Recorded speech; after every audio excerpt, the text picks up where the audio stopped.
The notion of a lost civilization was not a new idea. From Plato comes the story of Atlantis, a great advanced civilization. And the suggestion is that it's this hubris, this conceit of Atlantis, that it had become so sure of itself that somehow the universe struck it down. If, for example, we were to face another comet impact as we did 12,800 years ago, I don't believe that our civilization would survive such a cataclysm. Those who would survive would be hunter-gatherers, people like the Kalahari Bushmen. Hunter-gatherers are in the business of survival, and they would get through it. And 10,000 years from now, their descendants might tell a story about how there had been a time when there was a great civilization on this earth. So advanced, its powers were almost miraculous. Do you know, they could send people to the moon. They could fly around the world. They could speak to each other on other sides of the planet. But something went wrong. They became cruel. They became arrogant. They began to impose their will on others. They ceased to wear their prosperity with moderation, and the universe struck them down. I think there's a message in the Atlantis story for our civilization. We should stop being so fucking arrogant and proud in our achievements. We should show some humility, and we should learn the lessons of the past.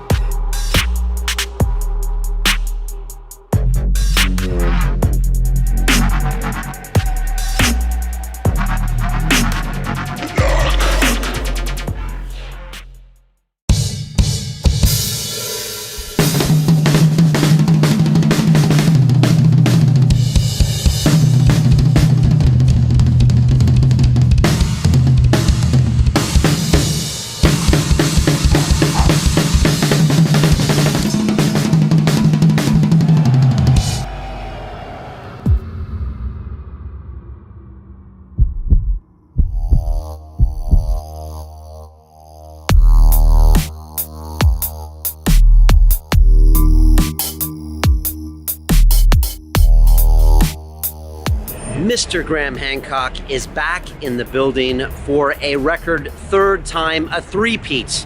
We've never done this in the history of London Real, but who better than Mr. Graham Hancock to come back and talk to us? He is an extraordinary man. I still remember preparing for days and days when Graham first came into our studios over 4 years ago. At the time, he was by far our highest caliber guest. He had been on the Joe Rogan show many times, and he was talking about things that we wanted to talk about. And I still remember the first question I asked. I said, Graham, you once said that all politicians should drink ayahuasca 10 times before running for office. And from there, he took the ball and ran with it. He talked about writing, he talked about psychedelics, he talked about his own very personal struggle with cannabis, and this time Graham did not disappoint. He was back to talk about his latest book, Magicians of the Gods, to also speak about his fiction series, War God, and to continue beating the drum about the fact that as humans, we deserve to have sovereignty over our own bodies. We need to make our own choices. And when I go and am invited down to the Royal Society in London by Professor David Nutt and Amanda Fielding, Graham Hancock's in the audience, along with Rupert Sheldrake and all of these very intelligent people supporting issues like LSD research. And it's just such a pleasure to have Graham. He is such a great icon, and I think he really is a British treasure, along with some of the other names that I mentioned here. So I know you're going to really enjoy this talk with Graham. Again, it was just fiery, and everything is just packed with knowledge, and so just so grateful to have him on the show, and I know you're going to enjoy it very much. Of course, I am coming at you from Shoreditch, one of the most beautiful places in London. Come check it out, or come see us in the studio sometime. And I am loving the videos I'm watching from all of you around the world. Thank you so much for posting videos of you getting out of your comfort zone on our academy. We've got our Create and Connect 4-week cycle that pushes people to do different things, to challenge yourself, to make a plan, to be accountable, not to mention the body and mind challenges. If I see one more video of someone taking a cold shower naked. I'm gonna fall off my chair. Not to mention, we did a Get Up Early challenge. We did an affirmation challenge, all inspired by guests on London Real. So all that good stuff is happening over the Academy. But I just wanted to say thank you all for those videos. It just always uplifts my spirits. I get home at night and I get on the activity feed and I watch one of those. So it's all good here in London. We are back in the mix. We are cranking things out. And now I leave you with Mr. Graham Hancock. Pay attention.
This is London Real. I am Brian Rose. My guest today is Graham Hancock, the British journalist and author of the best-selling books, The Sign and the Seal, Fingerprints of the Gods, the War Gods series, Supernatural, and your most recent book, Magicians of the Gods.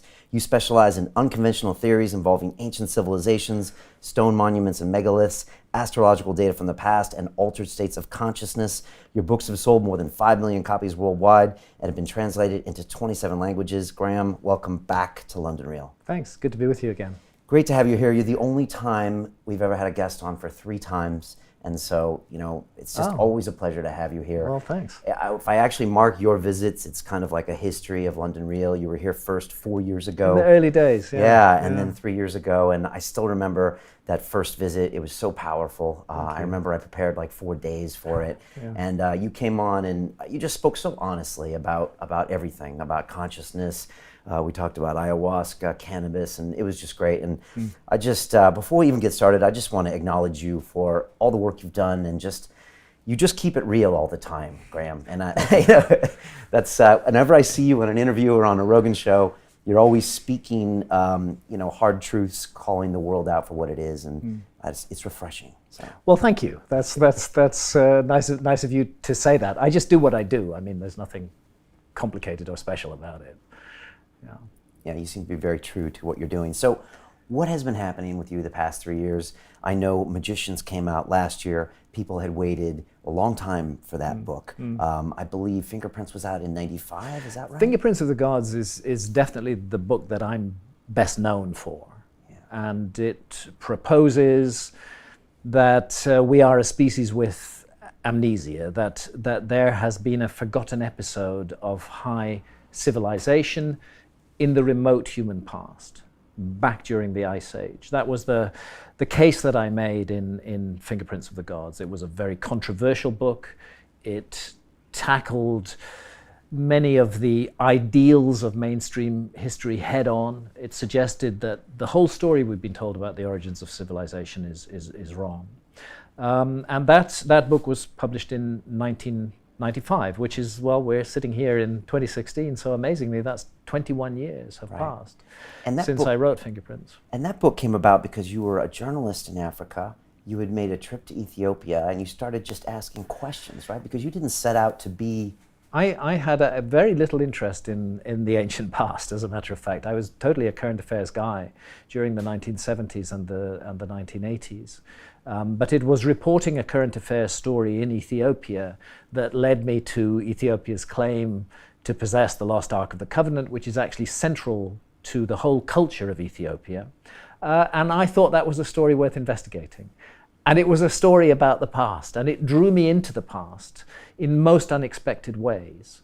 And I suddenly found that I think of myself as an investigative journalist, but let's investigate the past. Let's look at what's going on in our backyard. Let's see what really may have been the story of humanity. Let's not just accept what we're told by the so-called experts in the field. Let's look into this ourselves. So that was my project with Fingerprints of the Gods. Was to bring that. Now, of course, it's not, even in 1995, the notion of a lost civilization was not a new idea. That notion has been around for a very long time. We can take that notion actually back thousands and thousands of years. The most famous example is Plato, the Greek philosopher Plato, who gave us the story of Atlantis. From Plato comes the story of Atlantis, a great advanced civilization which had navigating and seafaring skills, which could explore the world, which built gigantic buildings, which had advanced knowledge in every area, which was prosperous and powerful. But then Plato says that corruption crept into this society, that it became cruel and avaricious, it became greedy, it began to impose its power around the world. And he has a very ringing phrase. He said that Atlantis ceased to wear its prosperity with moderation. And the suggestion is that it's this hubris, this conceit of Atlantis, that it had become so sure of itself that somehow the universe struck it down, and we have the cataclysm of flood and disaster, and Atlantis is submerged beneath the waves. Now, of course, the view of historians and academics is that Plato's story is just made up. He just made it up to make some political or philosophical point. But this cannot be so. That view can't be right. I was very suspicious of that view the first time I heard it from a mainstream historian. Why are they saying that Plato made this up? Plato repeatedly states that it is a true story. And as we look into it further, we find something else, that Plato puts a date on the destruction of Atlantis. He says Atlantis was submerged beneath the waves in a huge global cataclysm 9,000 years before the time of Solon. That gives us an absolute date for this. We know Solon, we know who he was. Solon was a famous Greek lawmaker. He was an ancestor of Plato, as a matter of fact, about 200 years before Plato. And around 600 BC, Solon, the great Greek lawmaker, made a visit to Egypt. And in Egypt, the priests at a temple of Sais in the delta told him the story of Atlantis, and they said that it was written on the walls of the temple. And he said, when did this happen? When was this great civilization destroyed? And they said 9,000 years ago. And that was in 600 BC. So that's 9,600 BC in our calendar. That's 11,600 years ago. Plato is telling us a great civilization was destroyed in a global cataclysm of flood 11,600 years ago. He's laughed at by all academics and historians. But then geology comes along, and lo and behold, what do we find? 11,600 years ago is a truly cataclysmic episode in geological history. It's called Meltwater Pulse 1b. We have a massive rise in sea level as the ice sheets on North America and Northern Europe just crumble and collapse into the ocean. If Plato made the whole thing up, he was just astonishingly on the money with the latest geology.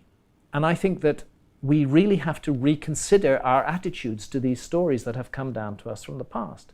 Academics have been too quick to dismiss them, too quick to say, oh, we've figured the whole story out, there's no mystery there. Maybe there's a huge mystery there. Maybe we should listen to these clues and hints from the past that speak of a great civilization. So when I published Fingerprints of the Gods in 1995, it was at the end of a long lineage going back to Plato and before, and of course famously Ignatius Donnelly in the 1900s, the early 1900s and late 1800s wrote Atlantis, the Antediluvian World, which was a huge investigation of Atlantis. So this subject has been tackled again and again and again and again.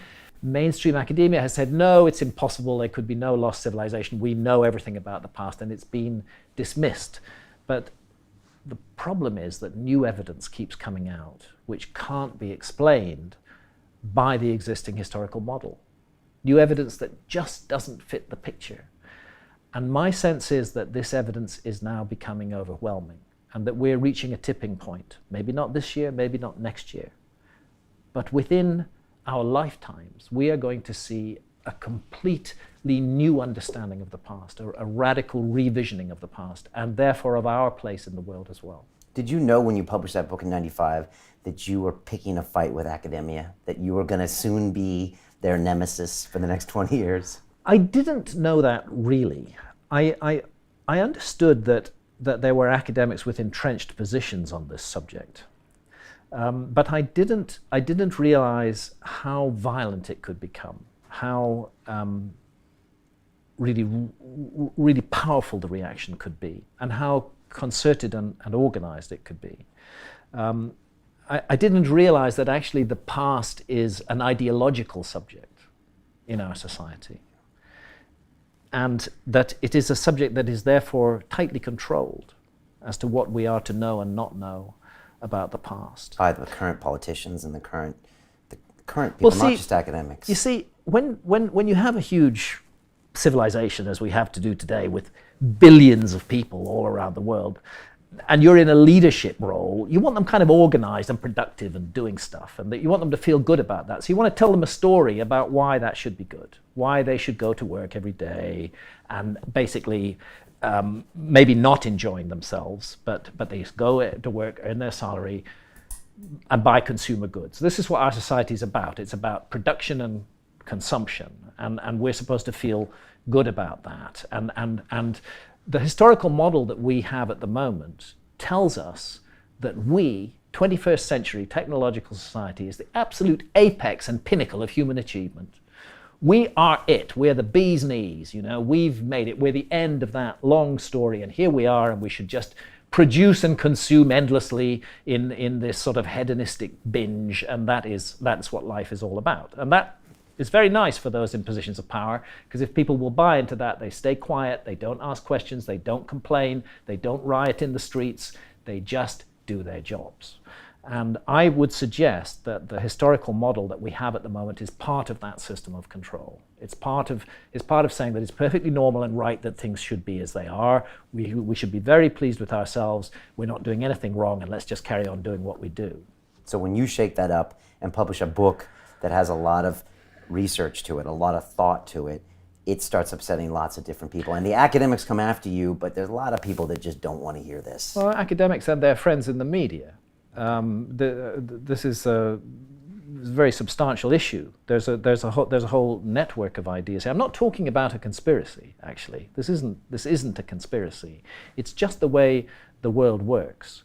But the way the world changes is that people come along and suggest things which may be very uncomfortable for those who are in power. And when you're in power, you don't like to feel uncomfortable, so you do whatever you can to put that down.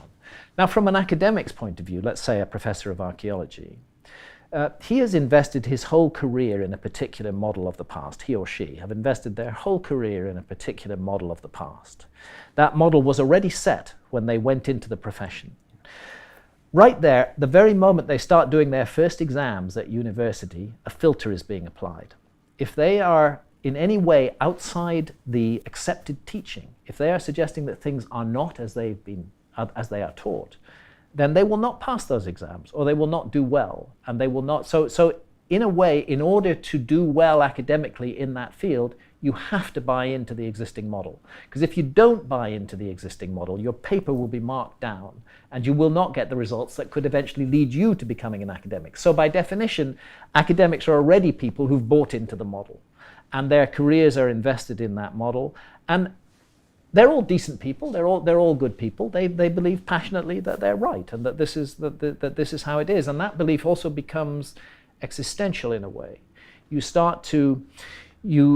very easy for people to become deeply invested in their ideas. I think we all do this. We have a certain set of ideas. We become deeply invested in them, and when those ideas are challenged, it's not just an intellectual discussion anymore. We take it as an attack on us in person. I think that's fundamentally why academics reacted to me in the way that they did. I was arguing that the whole field of history and archaeology may have got the origins of civilization completely wrong, but at a personal gut level, that was taken by many academics as a direct attack on them and their place in the world. And that then resulted in a counterattack on me. Now, the counterattacks on me would never have happened if my book had been a failure. There's lots of books of alternative history that say radical things, but most of them don't appear above the radar.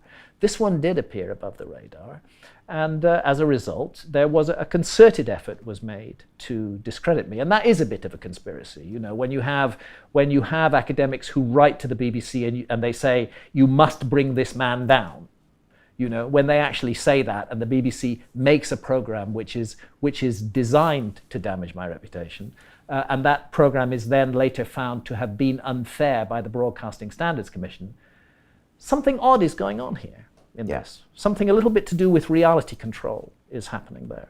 And this is systemic because it doesn't stop with the BBC, other media sources.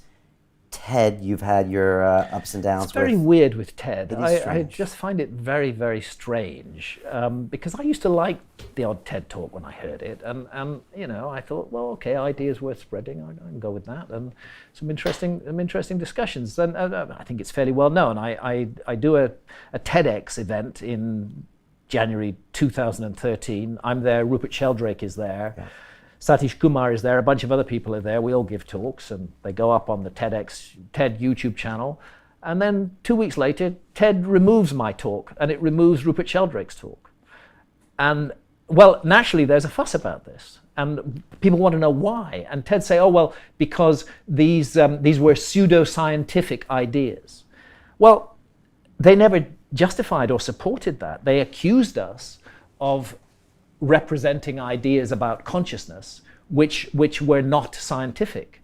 That's not the case at all. Rupert Sheldrake is a highly credentialed scientist. These ideas were scientific enough, but they were the kind of science that these people don't like. There's a certain faction in science which is called materialist reductionism, where everything is reduced to matter.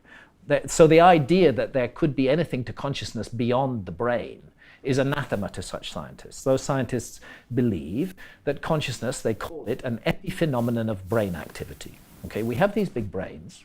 We evolved them in order to survive in the jungle of survival of the fittest.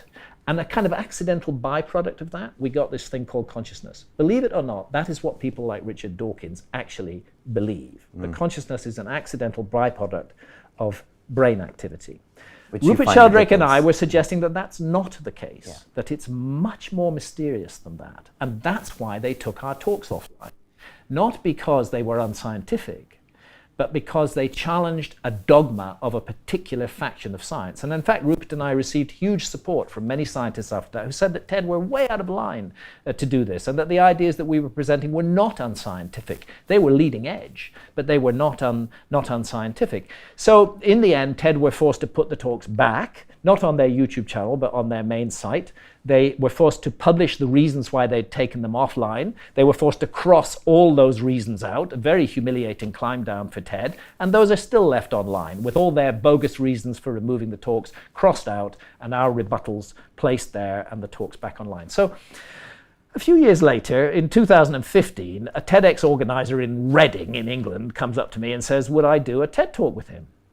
TEDx event. And I said, well, you know, I've had a bit of trouble with TED in the past. And he said, yeah, but I like your subject and I want you to speak. And I'm an independent organizer and I want you to speak. So I said, okay, I'll do it. And I went and did it. And lo and behold, after 2 weeks, this time TED think they're getting smart. They realize they got a massive backlash from censoring me and taking me offline. So now they leave it online, but they stick a huge health warning on it, basically saying this is not politically correct. This is not sanctioned, authorized science. You know? And so the view of TED seems to be that actually its audience can't make up their own minds, that they're like children, that they're not capable of deciding for themselves, and that TED must curate and shepherd everything and to present them with the correct material for their minds. And to me, this is absolutely astonishing. It's astonishing that TED would, well, I'll not get involved with TED again. I thought I'd give them another chance. I thought they'd learned from the previous experience, but now I see that they haven't learned at all. and that there's no point whatsoever in using their platform. Yeah, I think they're very sensitive about consciousness, psychedelics. You probably are at one of the very few talks that's even up there. Oddly enough, they have covered psychedelics Really? in talks before. I don't think that's the problem. I think they're willing to talk about psychedelics, particularly in view of the fact there's such a lot of good scientific research going on psychedelics now. Yeah. They're willing to talk about that. But the question is, how do you position that talk?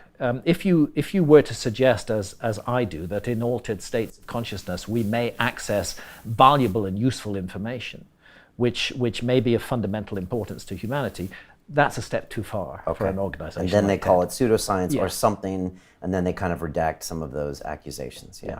I had Lawrence Krauss in here, and he did the movie with Richard Dawkins, The Unbelievers. And Right. I think both of them have this theory that, you know, the consciousness, there really isn't anything more to it from a scientific viewpoint. And They need to go take some DMT.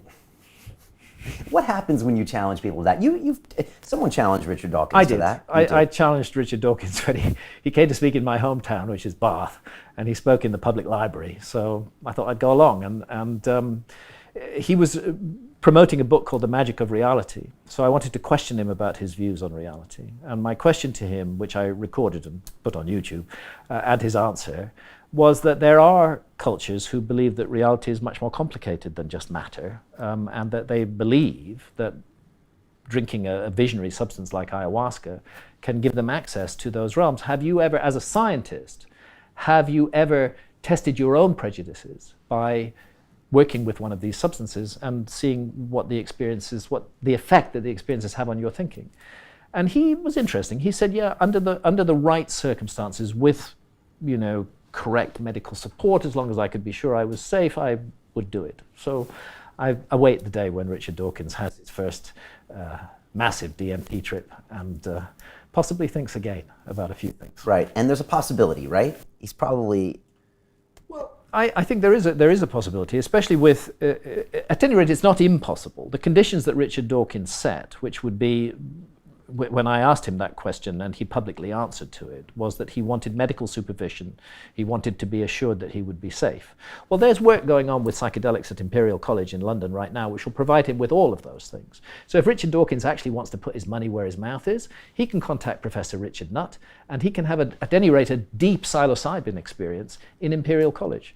And I think he would find that interesting. I think even if it didn't shake up his view of the world, he would find it an interesting thing to do. Yeah, he can do that, I think, legally now, because David Nutt has of course, the ability to do that. And I think they are doing a DMT study next. So hopefully a DMT study is coming up, yeah. In some way, did Fingerprints of the Gods put you on a journey to start thinking about altered states of consciousness?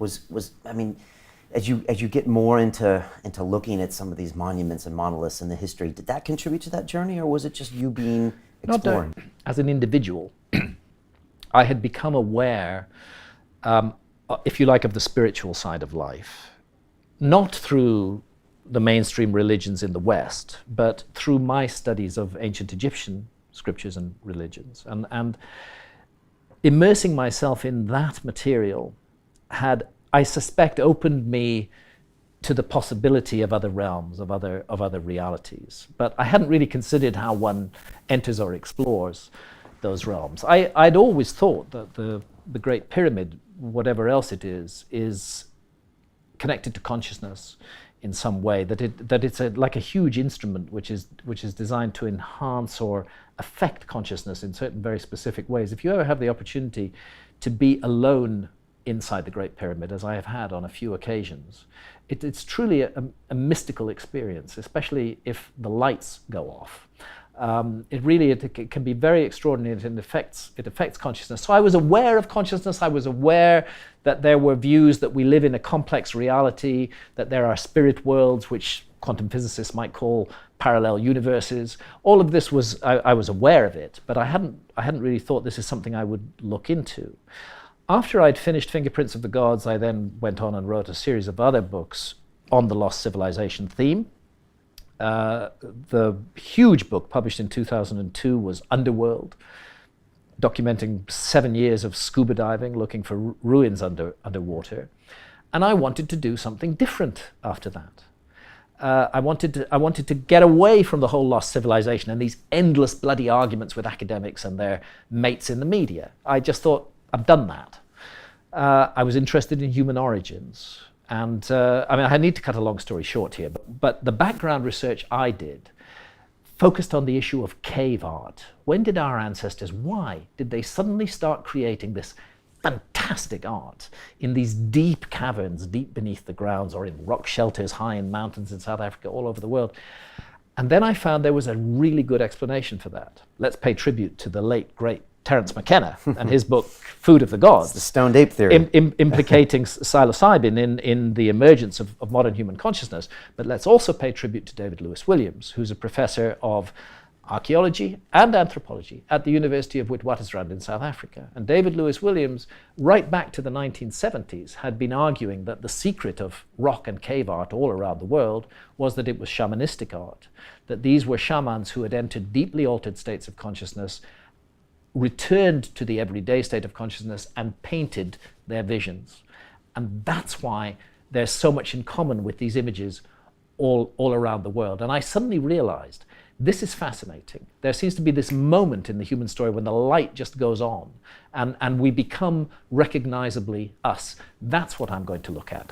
So then the next thing was, okay, I'm a hands-on researcher. I'm not just going to sit in a fucking armchair and write about this. I've got to do some serious work. That's the journalist in you, right? Yeah, I'm going to do some serious work. That's the journalist in me. Because an academic would have just sat in the armchair. Perhaps. And indeed, David Lewis Williams, who I have huge respect for, has done precisely that. He refuses to take any psychedelic, even though his argument is that psychedelics were responsible for cave art.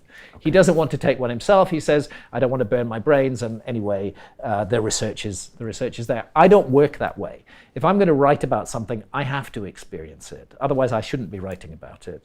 And therefore, I needed to have psychedelic experiences. I had psychedelic experiences before, very few. I'd taken LSD in 1974 when I was 24 years old. And then I had no more psychedelics until I started to research the book that became Supernatural. I discovered that in the Amazon jungle, there are shamans who are drinking a powerful visionary brew, and what are they doing afterwards? They're painting their visions, exactly like those cave artists.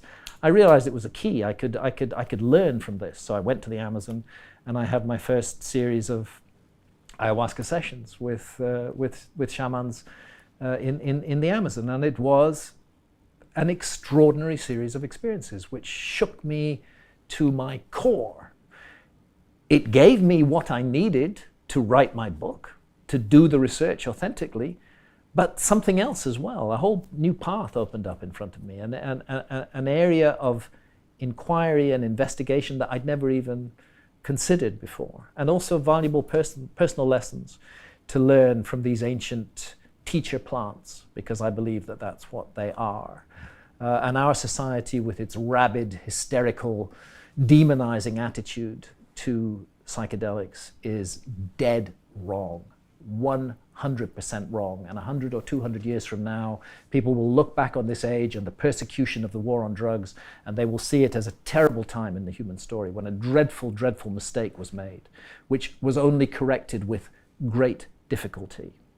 You know, the people who created the war on drugs are the same ugly people who are invested in war and harm and hatred and damage all over the world. And since we're suffering from the consequences of their actions in those other areas, we should wake up to the fact that the war on drugs is another one of those consequences, that those same vile and evil people who've turned the world into hell are the people who declared the war on drugs. When it comes to psychedelics, are we getting small wins? Do you feel like we're getting there? Yes. Okay. We are getting small wins in psychedelics. There's a huge process underway. It's difficult to see the whole picture because we're in the middle of it at the moment. It's difficult to know where it's going to go on. I think the internet has played a big role in this. It means that information can't be kept within exclusive little cliques anymore. It means that information is free and that people can gain access to information and find out things for themselves. And I think this has led to an across-the-board questioning of authority structures in our society. See, the curious thing about democracies, we're told democracies are great things, and democracies are great things, of course. But what happens in a democracy is that you get a massive investment in the manipulation of public opinion. See, a dictator doesn't care about manipulating public opinion, because a dictator doesn't care about public opinion. He doesn't need to manipulate the public opinion in order to bring the public with him, because he's operating by force. In a democracy, a politician cannot operate by force. They have to bring the public with them. Now, if democracy really worked, if it was a really good thing, all information would be completely transparent. There would be no lobbyists. There would be no money being paid to give us information. But actually what we live in is a society where vast amounts of money are spent in shaping public opinion on particular areas. This is the society that we live in today, where huge amounts of money are being invested in promoting a particular ideological position. And I think that where we're getting wins is that people are waking up. They're realizing that this is part of a system of manipulation and control. They're realizing we are sovereign adults. We have the right to do with our own bodies what we wish, so long as we do no harm to others. I mean, what an absurd abuse of human rights for a politician to say that he will send you or me to prison because we've experienced a psychedelic. We didn't do any harm to others. We underwent a personal experience, and for that, we're going to be sent to prison. This is the Inquisition. This is like burning people at the stake, you know, for not following a particular version of Christianity. This is an appalling abuse that's taking place in our society. So people are waking up to that. It's part of an overall waking up to the way that the world is run. But I think it's at the leading edge of that waking up. And then on the other side, we have great scientists, people like David Nutt, who are refusing to be beaten down by the ideology, who realize that these substances have enormous potential, enormous therapeutic potential, and who, against stiff opposition, are doing the science. Opposition from other scientists as well. Opposition from other scientists. They are doing the science and they are getting incredible results. So now we're finding that science is saying, actually, you know what? These psychedelics, they don't really seem to harm people. And they actually do seem to do a really incredible amount of good. They can solve problems of depression, they can solve problems of anxiety, they can solve problems of fear of death amongst people suffering from terminal cancers and so on. They're very healing, life-giving, in the right way, used in the right way, responsibly, correctly. They can be very good things. And science is getting this now. So it's becoming harder for the dominator class to maintain its position on this subject, but they still do. Yeah. And of course, in Britain, we've just had the absurd Psychoactive Substances Act published, where I mean, can you believe this? Are we actually living in 2016, or is this 1984? That we are now living in a Britain where any substance that has any effect on your mind is illegal unless it is specifically exempted. What is specifically exempted? Alcohol, tobacco, and caffeine. All other mind-altering substances are now illegal. That means that no adult in Britain can make any choice about their own mind, any choice at all, without breaking the law. This seems to me a very strange situation. But there's hope in it, because the law is so ridiculous that it's going to bring the law itself into disrepute. That if politicians are so stupid that they create such a law in the first place, sooner or later they will have been given enough rope to hang themselves. Do you think Britain's going backwards then when the US is going slightly forward? I think Britain's going really radically backwards at the moment because we have a bunch of incredibly dull, narrow-minded, stupid politicians in Britain. Got plenty of dull, narrow-minded and stupid politicians in America as well. But America is a country where actually democracy can work. The citizens of Colorado decided that it was extremely inconvenient for them and an abuse of their rights as adults that they were not allowed to smoke cannabis. So they made cannabis legal. They took a vote, they legalized it, and now you can go into beautiful cannabis boutiques across Colorado and be treated as an adult, buy whatever you want, and leave. Nobody is judging you. Nobody's asking you questions. Nobody's sending you to prison. This is a great thing about America, that individual bits of America can make up their mind on an issue regardless of the federal view.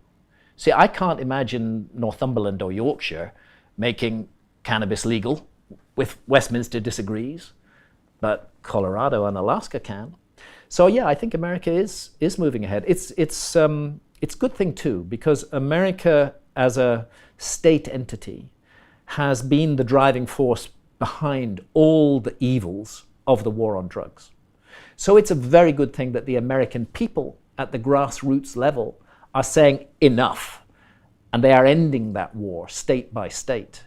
Because make no mistake, the ending of the war on cannabis is the beginning of the end of the war on drugs. Yeah. And those who are invested in the war on drugs are desperately struggling to stop the legalization of cannabis because they know that it's going to open the floodgates, and suddenly, all over the world, adults will be allowed to make decisions about their own minds, their own bodies, and their own consciousness without asking anybody's permission or breaking anybody's law, so long as they do no harm to others. It's fascinating to watch this kind of a civil war in America where the federal is saying one thing, the state is saying the other. They both don't want to fight too hard against the other, but it's changing. Yeah. And you spend time in Colorado. When you're in a state like that is open to this idea of having sovereignty over your own body, does that have a knock-on effect to the rest of the society? Does it just seem like a different place? I think it does, yeah.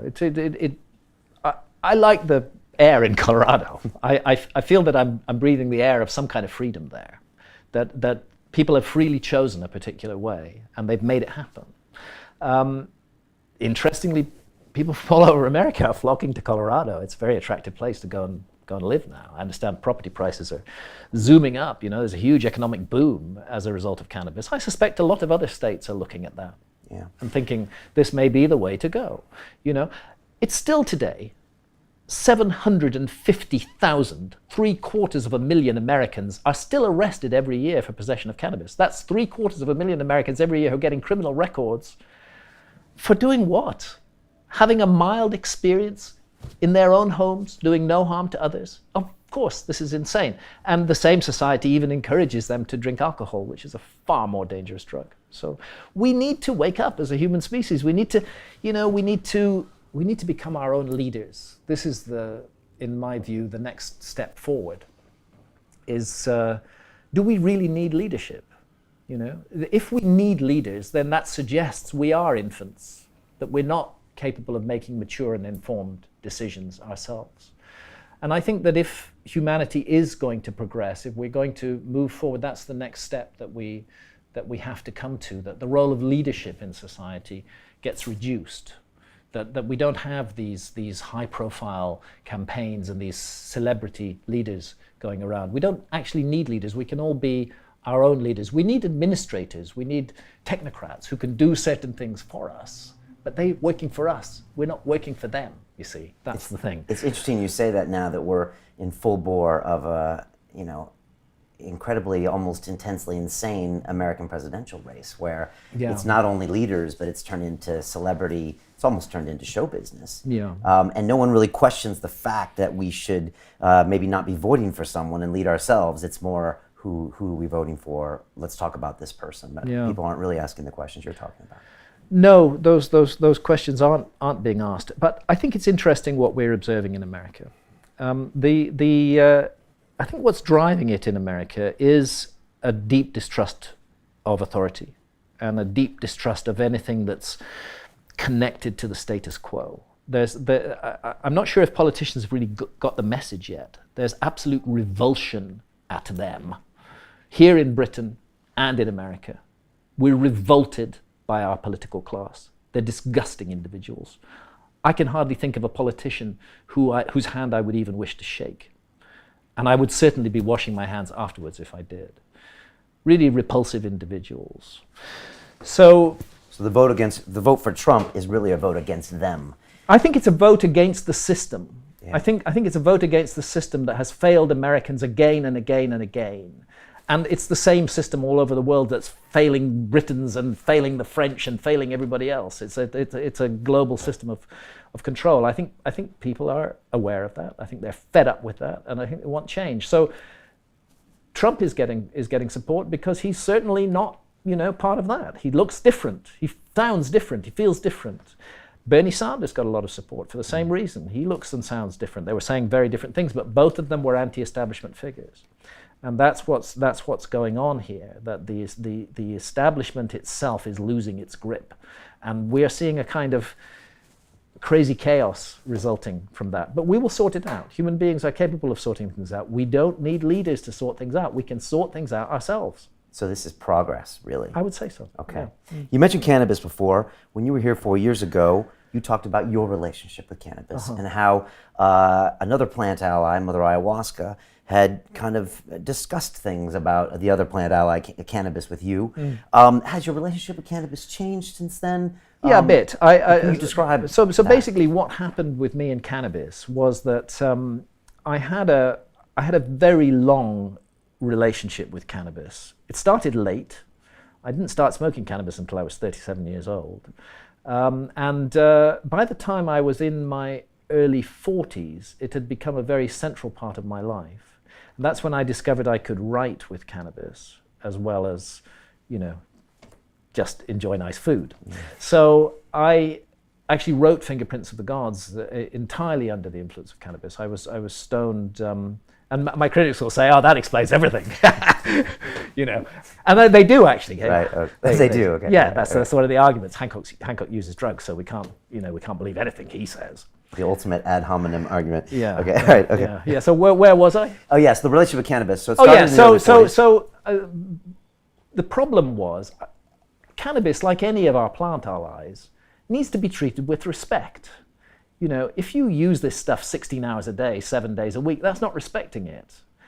And I was definitely getting bent out of shape in lots and lots of ways. I realize now that at that period of my life, around about 2009, 10, 11, thereabouts, I had become extremely paranoid and very suspicious of other people's motives. I lived in constant suspicion. And that's when I had a series of 5 sessions of ayahuasca in Brazil in October 2011. And those sessions focused entirely on my cannabis habit. And they showed me that I was behaving in a way that was hurtful and damaging to other people, that this suspicion, this jealousy that was connected with cannabis in some way was hurtful to others. And it was not a good thing. And I was given a very powerful kicking by ayahuasca, and when I came back from Brazil, I found I couldn't smoke cannabis anymore. You tried. I tried. Fired up the vaporizer, and then I couldn't smoke it. I fired up the vapor. I filled this big bag of, vapor, and I took one inhalation on, and I felt absolutely disgusted. And I'd never known. I didn't understand it at all. But I couldn't go on. I literally couldn't go on. Ayahuasca had made me stop completely smoking cannabis, and that carried on for 3 years, from October 2011 right through until the Joe Rogan Experience. The Joe Rogan Experience in September 2014. Right. So I'm sitting talking to Joe live, as we are now, and he says, as you just asked me, what's the thing with you and cannabis? Have you still not smoking it? And I said, yeah, nearly 3 years now. Haven't touched it, but I'm beginning to think maybe I could dip my toes back in the water. So Joe says, why don't you start now? And pulls out a nice fat California joint. Joe doesn't need a lot of encouragement for that. So we lit it up and smoked it on air, and I did enjoy it, actually, very much. And so what's happened since then is it that in situations like Colorado, where there's no hassle, okay, I'm not compelled, I don't feel a compulsion to use cannabis anymore in the way that I did, but I do enjoy using it, and where it's convenient and easy for me to do it, spending a lot of time in Colorado these days, I do. I particularly like cannabis in the form of oil. I don't smoke. For many years I didn't smoke. I used a vaporizer.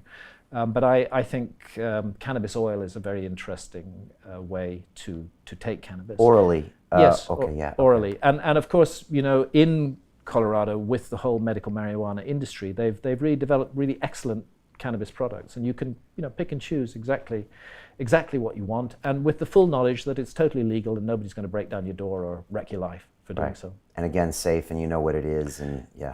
What a concept, right? It's a really great concept. Continue watching this fascinating conversation for free by clicking on the link below to visit our website, and I'll see you on the inside.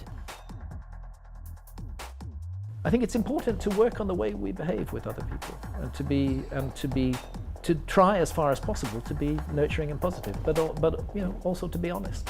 Be your own leader. Don't accept the leadership of others.